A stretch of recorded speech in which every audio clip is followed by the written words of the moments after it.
আহুমৰ ছোৱালী যেতিয়া লাও ৰহি খাব লৈছো এইটো নিয়ম মানে এনেকে কেৰা আঙুলিটো আগতে দেউতা এনেকে কৰিলে তাৰপৰা এনেকে চিটকনি অলপ পেলাই গতিকে এইটো দেউতাৰ কাৰণে স্পেচিয়েল বাপেকা জীয়েক অকণমান ৰহি খাইছো আৰু মোৰ সৌভাগ্য যে মই ৰাজীৱ শদিয়া ককাইদেউৰ ঘৰত এনেকে হাতেৰে নিজ হাতেৰে বনোৱা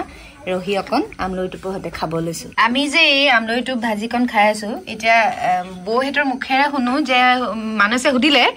আমলৈ টোপ কিনানে ঘৰৰ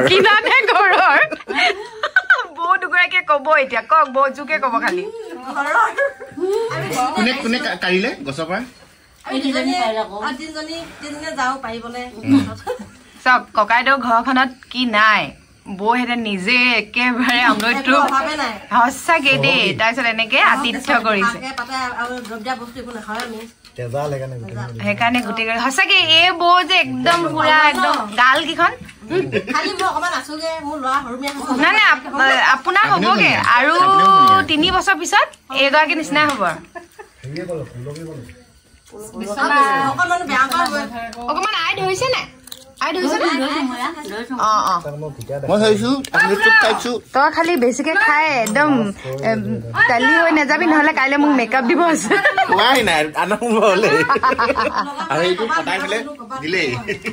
তাকে এইফালে বাৰু ধৰিছে